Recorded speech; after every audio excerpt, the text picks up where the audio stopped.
The air hung heavy, thick with the stench of death and deceit. It was as if the mansion itself was breathing, exhaling a miasma of secrets long buried and now unearthed. The fog that clung to the estate seemed almost alive, swirling and shifting as if whispering tales of the past to anyone who dared to listen.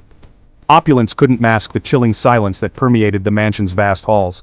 The grandeur of the place with its marble floors and crystal chandeliers only served to amplify the eerie quiet. Every step echoed like a ghostly footfall, a reminder of the lives that once filled these rooms with laughter, and now were nothing but memories. Sunlight, streaming through the floor-to-ceiling windows, illuminated a scene of chaos, a macabre tableau in the heart of luxury. The light seemed almost intrusive, casting long shadows that danced across the room, revealing the disarray that had taken over. Furniture was overturned, priceless artifacts lay shattered, and the once pristine room now looked like a battlefield.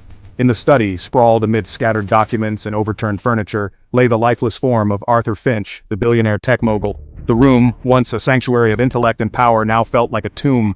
Papers fluttered in the breeze from an open window as if trying to escape the grim reality within. His eyes stared vacantly at the ornate ceiling, his face frozen in a mask of eternal surprise.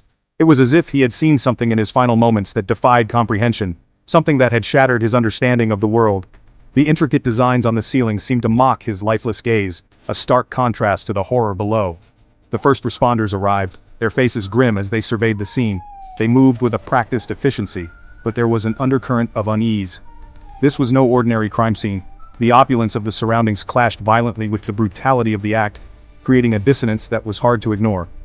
Detective Ben Harris, a seasoned veteran with weary eyes that had seen too much, felt a familiar knot of dread in his gut. He had been to countless crime scenes, but something about this one felt different. The weight of the mansion's history seemed to press down on him, and he couldn't shake the feeling that he was being watched. This wasn't just another homicide. The air crackled with the stench of power, money, and secrets that ran deeper than the mahogany desk upon which Finch's lifeless hand rested. The study, with its rich wood paneling and shelves lined with leather-bound books, seemed to hold its breath, as if waiting for the next chapter in its dark history to unfold. This case, Harris knew, was going to be different. A twisted labyrinth where every turn unveiled a new layer of betrayal, and every shadow whispered of a conspiracy that reached the highest echelons of power. He steeled himself for the journey ahead, knowing that the Mansion of Shadows held more than just the secrets of Arthur Finch's demise. It held the key to a web of intrigue that could unravel the very fabric of society. Arthur Finch, a name synonymous with innovation and wealth, had risen from humble beginnings to become a titan of the tech industry. His company, Phoenix Technologies, had revolutionized the world with its groundbreaking software, making him one of the wealthiest and most influential men on the planet. His life was a tapestry woven with threads of ambition, brilliance, and ruthlessness.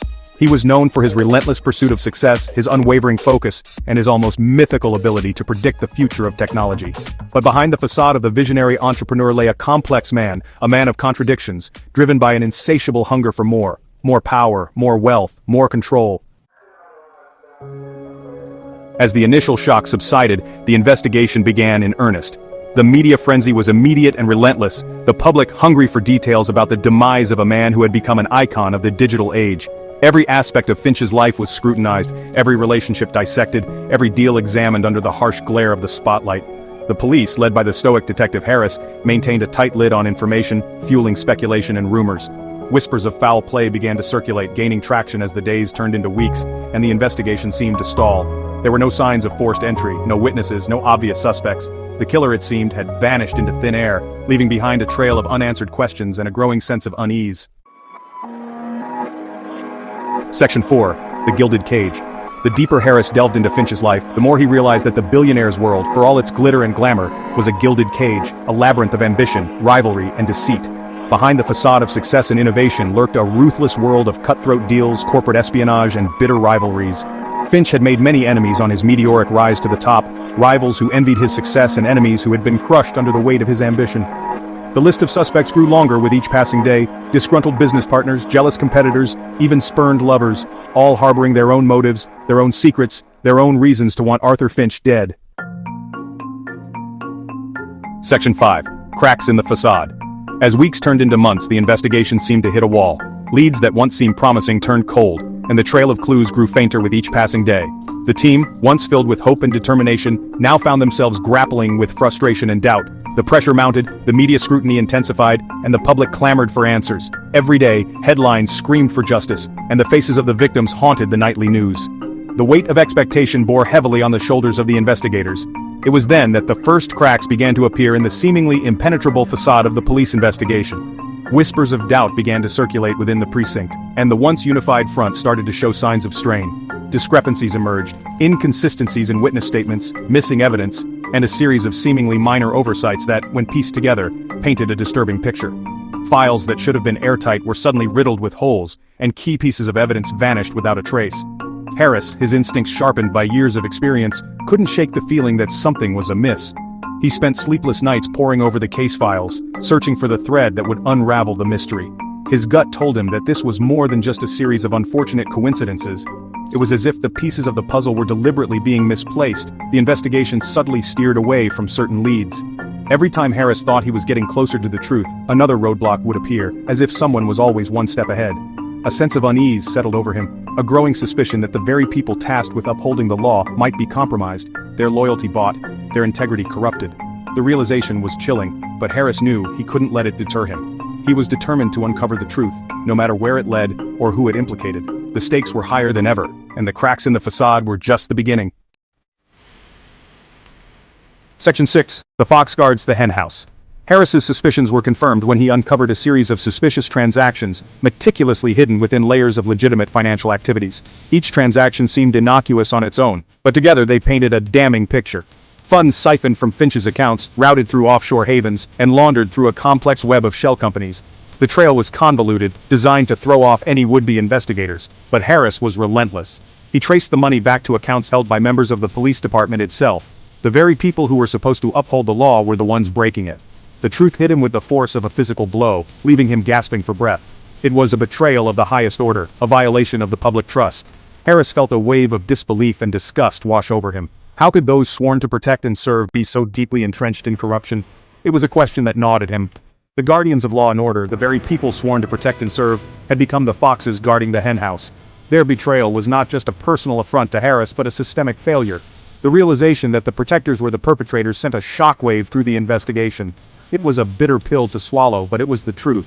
The very foundation upon which justice was built seemed to crumble beneath the weight of this revelation. The investigation, once a beacon of hope, now seemed tainted by the very corruption it sought to expose. The shockwave reverberated through the community, shaking the public's faith in their protectors. The police department, once a symbol of order and security, now stood exposed as a den of thieves. The foundation upon which justice was built crumbled, revealing a cesspool of corruption beneath. The courthouse, a place where justice was supposed to be served, now seemed like a hollow shell. The once proud police department was now a symbol of decay and corruption. The walls that once echoed with the sounds of justice now stood silent, bearing witness to the betrayal within. The police department, once a symbol of order and security, now stood exposed as a den of thieves, their badges tarnished, their honor stained with the blood of the man they had sworn to protect. The badges that once shone with pride now lay tarnished, a stark reminder of the corruption that had taken root. The shadows of those who had betrayed their oath loomed large over the department. Their honor, once a source of pride, was now stained with the blood of the man they had sworn to protect. The sky, once clear and bright, now seemed to reflect the darkness that had enveloped the department. Section 7. Illusions shattered. The revelation of police involvement sent a shockwave through the city, shattering the illusion of safety and order that had held society together. The public, already reeling from the death of one of their own, now faced with the chilling reality of a system designed to protect them, had been corrupted to its core. Protests erupted, fueled by anger, grief, and a profound sense of betrayal. The city, once a beacon of prosperity and progress, was now a tinderbox of unrest, the social fabric strained to its breaking point. The very foundations of law and order seemed to crumble, leaving a void filled with uncertainty, fear, and a growing distrust of the institutions meant to protect them.